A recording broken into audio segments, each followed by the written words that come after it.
rapidly approaching the 1000s. So let's keep going. Okay. So the queen's pawn opening, and I know we usually play d5 here. The black Mar gambit. I'll play right into that. Why not? Let's take the pawn.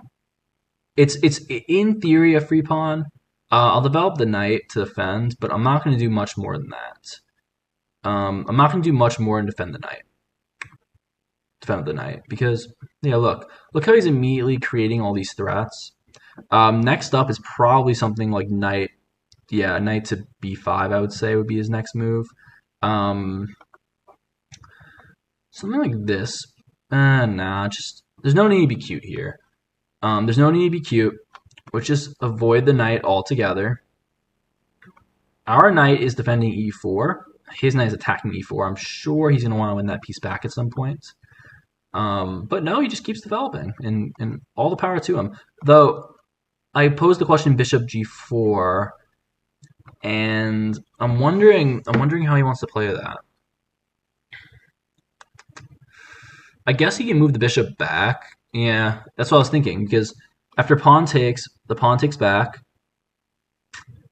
All right. The pawn takes back. Yeah, exactly. And, I mean, in this way, I wish I had this diagonal open, yeah. I wish I had the diagonal open, but what just... There's another thing though. I don't love the idea of this bishop sack coming along, but if he does hit it, I don't see how it could be that bad. Honestly, he's obviously just gonna keep trying to develop first. We'll go ahead and play e6, and I'm wondering if he wants to long castle here, double up his rooks, and create an attack with his d4 pawn. That'd be kind of crazy. This is the time to long castle, by the way, because this pawn is under attack. It's under, yep. It's under attack. Now, I guess I should finish my development. An idea would be to sack the bishop, maybe. After pawn takes, nah. We'll just continue playing developing moves, and not really worrying too much about really anything. We're not trying to lose here. So this is an open file. He's developed his entire game around having the queen backed up by the rook, and that makes me question: do I actually want to take with the queen, and then he's gonna push the pawn, and then knight takes? No, there's so much pressure on this piece. I don't like this very much. No, no, no, no. He was gonna pull. Look, I knew it. I freaking knew it. This guy wanted to push. Fine with me. Fine with me. By the way, it's cool. So the positions are already different than what he thought it would be. Though I will say as a caveat, that he's still gonna get a reasonable position here. But here comes castle. I don't want to take back with the knight. I guess I'll castle. I guess I'll castle here. I'm not too worried about this. He takes. Is he just gonna give up this this attack he has? That'd be kind of crazy to me if he just gave up his queen here. But maybe he feels as though he has an advantage, and maybe I don't want to trade queens. Oops. He made up his mind. He wants to create an attack with his rooks and his queen. Did not want to trade. Okay, fine. Now it's up to me to develop my own attack, right? So queen b6 is probably how we'll start this. I like the idea of queen d6 as well, but I think this is going to work out quite better because after b8, rook b8, we'll be threatening b2 and any sort of pushing ideas where he wants to defend that square. I have two different pawns that can defend and attack. Okay, fine, interesting, for sure interesting. But what if I just play queen b5 now? your knight runs out of squares. I'm getting closer to maybe getting something going on c2. And if you do really want to defend here, okay. So he's playing me right now. Notice that I actually, yeah, this is tough, man. This is hard. Um, this is hard. If queen takes, I'm losing. But I'm not too worried about this. So hear me out. Queen takes knight, pawn takes, except it can't, right? So queen takes knight, and the pawn can't take back because of this pin. But in his overzealous attempt to basically create this attack, we have queen e2, and yes, he gets queen f6, but don't forget about the bishop, don't forget about the queen, and maybe he puts his rook here, but he has to defend the square. Yep, nope, mate, game over. Careful. No, no, no, no, no. No, no, no, no, no. Sorry. All right, another one. D4. And we got the England Gambit. This is a fan favorite. We'll just take back with the pawn. And after d5, I'm pretty sure castling long is a mistake. Yeah, after d5, I'm pretty sure that en passant is a mistake because the bishop. So let's just develop now. I'll let him get his little d presence here. And yeah, playing d4 is a mistake as well. We'll just take with the queen. Knight. And right away, we're just up 2 pawns. Even if he takes this pawn e5, it's a clean pawn. Yep, no problem. No problem. This is an awful attempt. We're just completely dominating here already. Bishop to g2. Yep, fine. You're gonna trade bishops now. It's fine. And if you, yeah, okay, castle long.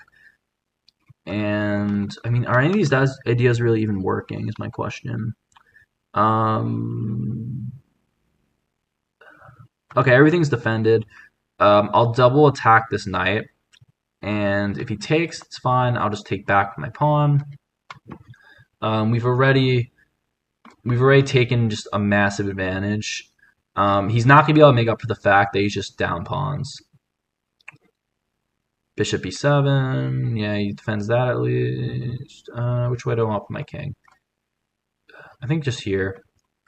We want the open file. Where's his knight going? Here, and then nope.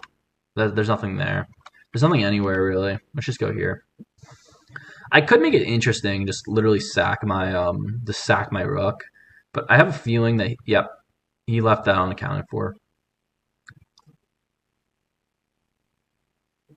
Maybe e4 would have been a good candidate move as well, as it does in this way block off the knight's move, but we're immediately just scooping up material. It's not really even funny. Just take. Yeah, okay, there it is.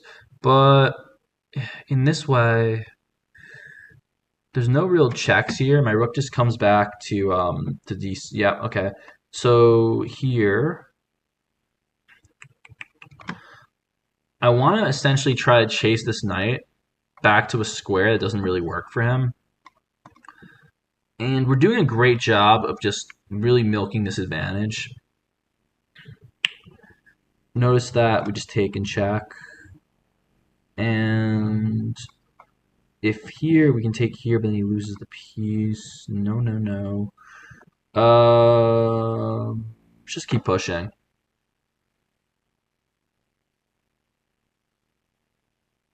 Push, push. Maybe check, but then no, he always has the square, unfortunately.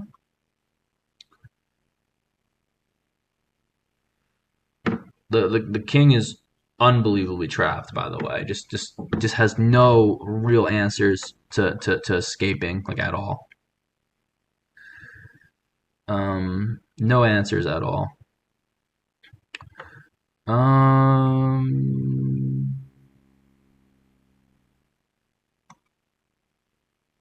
All right. All right, we're just keeping it going. Check. Check. I guess I do. I am kind of giving up pawns now, and then yeah, this is ridiculous. E7, E7, and then after rook to E8. Oh nope. Wow. What do I do here? Just bishop takes.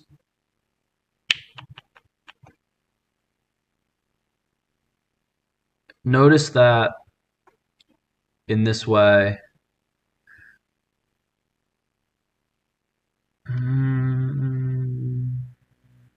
Do I want to give up the bishop?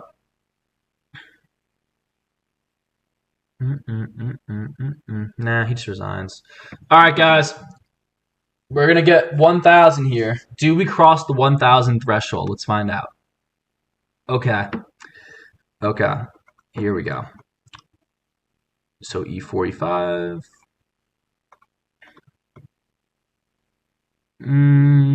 Okay. Good development with the bishop's opening. Let's go knight C6. And you know we're just playing chess. No big deal. We're officially in the Italian game. He just played a different opening. So we'll go the Guccio piano, which is my favorite. He plays the pinning line. I like to try to see if he'll take this knight. A lot of people in the 1000s do want to take this knight, but he does not want to do that. No, no, no. Okay, fine with me. I'll actually trap my bishop out. Now, watch out for this attack here. Notice that. Notice what he's trying to do. Maybe I myself can pin. Maybe I can pin. He's trying to play knight to d5, and then he gets this idea where he's like forking me basically. But I'm wondering if I can just push this bishop out pretty much right away. And yeah, I can. Let's keep getting aggressive with our pieces. And interesting. I wonder if he thinks I have to play en passant here. But no. He just probably pre-moved, right? We're defending the knight. We're not giving up mate in 1. And we're getting our bishop in. And he actually, as ambitious as he is, I think he managed to actually trap his queen. Very nice. Yeah, okay. This does nothing.